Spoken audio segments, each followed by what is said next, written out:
All right, so I'm about to welcome our next and final speaker of the day. Can you believe it that we've made it to the end of this event? What a great day. But I would love to welcome Jared Orr as he's going to navigate high risk. How do you leverage emotional intelligence in high risk situations? I particularly love this because, you know, as a CSM, we are often faced with difficult situations, right, that we're trying to navigate. And, you know, how we approach those conversations, I think, is really important. And EQ, we know, is critical to, I think, the success of the outcome of those. So, like to bring to the stage, Jared. Jared. Hi, how you Jared. doing? Oh, hey, everybody. Hey, Dave. Hey, Christy. Welcome, welcome. So we are super pumped for your session. I think like we are ending on a high note with the content that I know that we're about to see today. So I'm thrilled to get us kicked off. So Jared, why don't we get started? We'll pass it over to you. Perfect. Let's do it. Thank you, everybody, for being here till the end. I'm super excited to be speaking here at this conference. So give me 1 second. Let me share my screen here. Sorry, this is a side of Zoom I have not seen yet. So 2 seconds here. Oh, man. Okay. Now, this is a perfect topic for me today because of the day that I've had with some of my clients. So I should have taken PTO today because, my gosh, it's been quite the day. But it's good because I've been able to leverage emotional intelligence in some situations today. So I'm looking forward to talking about that and talking about how we can, as CSMs, be better at navigating these high-risk situations that we so often find ourselves in. So looking forward to getting started. So real quick, let me move this. There we go.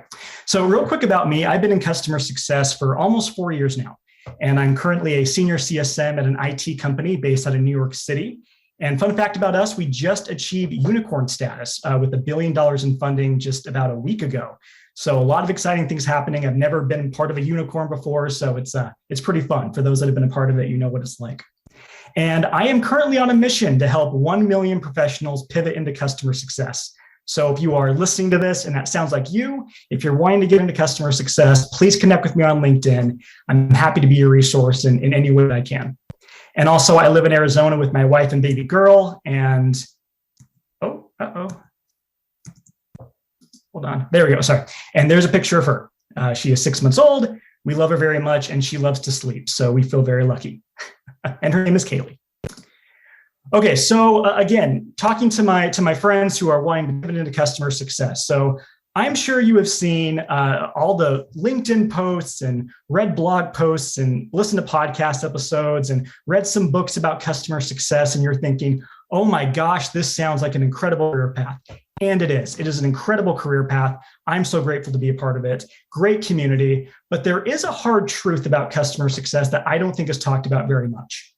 And that is that it is not easy. It is not easy being in customer success because we so often find ourselves in very difficult situations where we have to work with our clients and do certain things that make us very uncomfortable. But at the end of the day, it's very fulfilling, but it is hard. So to give you an idea of what customer success managers deal with on a consistent basis, one thing is managing a high touch book of business. You know, I'm a senior CSM, so all of my clients are enterprise level. So they're paying us the most money. If one were to churn, it would, you know, we would definitely feel it on our day-to-day budgets. And honestly, it can be very difficult, but also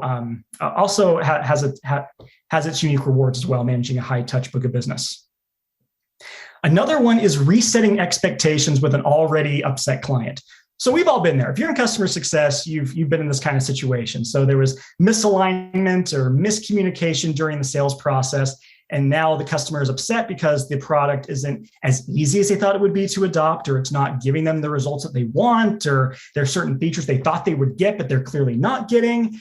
And you as the CSM are tasked with making sure that they not only get the most value out of this product, but you have to provide solutions and workarounds for them. And that can be difficult. It's not the funnest conversation to have, but once you're able to get them on the other side of this conversation, make them successful, help them become long-term customer champions, then it's extremely fulfilling.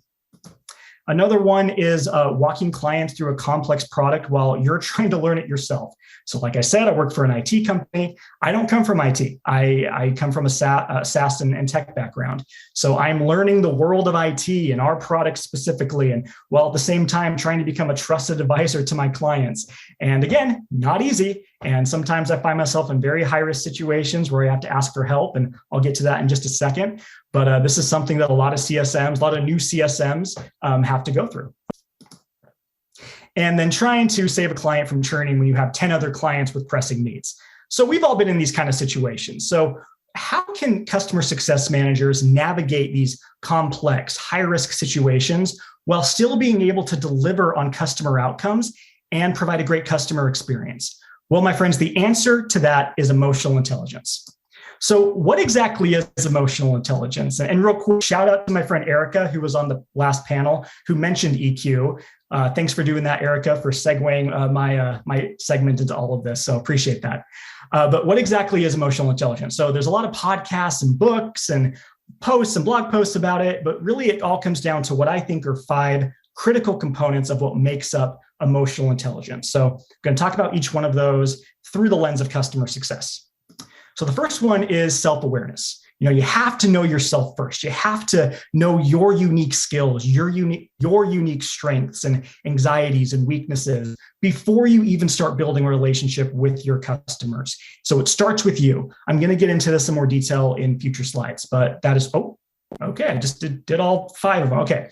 So now, number 2, empathy. Empathy is so important. So I have what I call the 3 pillars of customer success. Empathy is one of them. I won't get into the other 2, but really it's just 3 things that I think every customer success manager needs to be successful as a customer success manager. Again, I won't get into the other 2, but one is empathy. And empathy is so important because without it, in my opinion, it's impossible to succeed as a customer success manager and to have good emotional intelligence. You have to be able to put yourself in your client's shoes and empathize with them. Tell them, I am so sorry about this mistake that we made, or whatever the case may be. I understand that it's made this XYZ situation more difficult for you. I'm going to make sure that I fix this for you as soon as possible. Being able to empathize and take ownership of the situation will make all the difference and will help you develop higher emotional intelligence. Number 3 is motivation or discipline. So in my humble opinion, this is really the deciding factor between, this is what separates customer success managers with high emotional intelligence from customer success managers with low emotional intelligence. So what I mean by that is, if you're not willing to get up every day and just continue doing what you're doing, continue building relationships with your clients, continue navigating these difficult situations and high-risk situations, then eventually that fire that so many CSMs have will fade out. You need to be able to be disciplined and motivated to continue to keep doing what you're doing and keep a broad perspective. Know that while this may be not the funnest situation to be in right now with a certain client, you are helping that client be successful and get so much value out of your product, which will not only help them in their business, but help the company that you represent grow and scale. So keeping that broad perspective by having motivation is key, not only to being a great customer success manager, but to having high emotional intelligence. Number 4 is self-regulation. And I am still working on this every day. I've had, just today, I've had to work on this a little bit, but in my humble opinion, every single customer success manager will learn to be a master at this in one point or another. I would assume that Dave and Christy, given their tenure in customer success, they're masters at this. I, for one, am not. But really, the ability to just remain calm, remain composed, remain level-headed when you are faced with an irate client call or angry email from a client, and being able to not match their tone, not immediately go on the defense, but be able to say, okay, tell me about this more. What are your pain points? Figure out what their pain points are, figure out where they're coming from, and know exactly what you need to do to find a solution, to find a resolution, to find answers for them. And it all starts with having a level head and remaining calm and composed. And I'm an extroverted person, and I'm very emotionally driven. You can ask my wife. So this has been hard for me to learn, but I'm a lot better now than I was when I first started in customer success 4 years ago. And this is obviously a very, very key component to emotional intelligence. And number 5 is social skills. So at the end of the day, y'all, when it comes to being a great customer success manager, you got to enjoy it. You got to enjoy building relationships, having these conversations, the good, the bad, the ugly, whatever the case may be. You got to be able to just enjoy the journey and enjoy talking to your customers and relating to them on a human to human level. That's been talked about quite a bit throughout this summit, just being human first in your approach. And that starts with just having good social skills. And when it comes to having high emotional intelligence, having social skills is really your bread and butter. So that's really what emotional intelligence is through the lens of customer success. So I wanted to talk a little bit about what the Customer Success Professionals Handbook says specifically about emotional intelligence. Well, it says specifically more about, I'll get into that. Okay, sorry, I'm jumping ahead of myself here. But real quick, if you do not have a copy of the Professionals Handbook on your bookshelf, I recommend getting one as quickly as you can. And if you do have a copy and you've read it, I recommend rereading Chapter 5. Chapter 5 is all about empathizing with your customers and building relationships with them. And I want to share 2 quotes directly from Chapter 5 that really what I feel really encompasses the essence of having high EQ as a CSM. So the first quote is from page 61. And it says, all the skills a customer success manager should master, the ability to empathize and build relationships with customers is of the most importance. So before you become an expert in your product, in your company culture, whatever it is, you have to know your most important role. And I'm not saying product knowledge is not important. Don't come at me in my LinkedIn DMs. But really, when it comes to being a great customer success manager, we have to know how to empathize and build relationships in order to be successful, no matter what our product is, no matter what company we represent. But before we do that, there's something even more important, and that is talked about on page 63 of Chapter 5.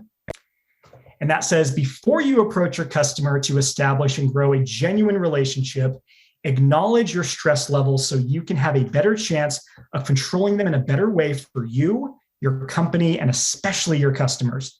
Be genuine about your fears and anxieties and do your best to let it go. So again, y'all, to establish good emotional intelligence, it starts with yourself. It starts with you. Know what your strengths are. Know where your anxieties lie. Know when it's time to ask for help. More on that in the next slide. But once you're able to acknowledge where you are at with your product, with your specific skills and strengths and weaknesses, then you can start building those relationships. Then you can start becoming an expert in your product, and then it all just goes uphill from there, or down, no, uphill. Yeah, that's the expression. Okay, so let's bring it all together. So what exactly do you need to do as a customer success manager to navigate these high-risk situations with high emotional intelligence? What exactly does that look like? So I've narrowed it down again to just four or five components that I want to talk to you about that really just encompasses what I think is as a customer success manager with high emotional intelligence. So the first one is, having high emotional intelligence as a CSM is less about product knowledge. Again, don't come at me in my LinkedIn DMs for this, but it is less about product knowledge and more about the relationship you are building with your customer as a trusted advisor. So yes, product knowledge is so important, but when it comes to these high-risk situations, it is so much more important to take a step back, figure out what your client's pain points are, figure out where they're having issues, and then getting the answers for them, getting the resolution for them. And how you do that is by taking full ownership of the situation. And that's really the next point. So being a CSM with high EQ means knowing how to take full ownership of any situation. If you've read the book Extreme Ownership, or you have listened to Jocko's TED Talk about extreme ownership, you would know that as a CSM, this is so important, because we're faced with a lot of situations that aren't our fault. Either the product had a glitch, or some mistake was made by someone else that wasn't you, or there's product misalignment, whatever the case may be. But you're the CSM, so you have to take full ownership. So, for example, if a client comes at you with a high risk situation and they ask you a question, the best thing to do is to pause before you say anything. Restate the question in your own words so you understand that, kind of where they're coming from, confirm that's what they need, give them the information that you know. And if you don't know, if you don't know the full answer, simply say, listen, I am going to get the answer for you. Here is the timeline I have. Here's the timeline that I'm going to set for until I get to your resolution or address your pain points or get to your answer. So them knowing that you're taking full ownership and them knowing that you have a timeline that you're constantly going to follow up with, that makes all the difference for our customers. They know that they're in good hands, and they know that you will take care of it. If they know that they're in good hands, I promise the conversations following the initial one will be a lot better. I speak from experience on that. All right, point number 3. Having high emotional intelligence means knowing what your weaknesses are and when to ask for help. So knowing when to loop in your manager, knowing when to ask your fellow CSMs, knowing when to bring in other department heads when it's necessary. I actually have 2 experiences on this that I'd like to speak to. One was just recently. So like I've said, I work for an IT company, and when I first started, did not know a lot about IT. I'm still learning a lot about IT. But when I first started, it was a foreign world to me. So I basically, just to give you an example, just to give you an idea, one of the features that we offer is clients, they order hardware through us, and we ship that hardware to their new employees. We provision it, we procure it, everything.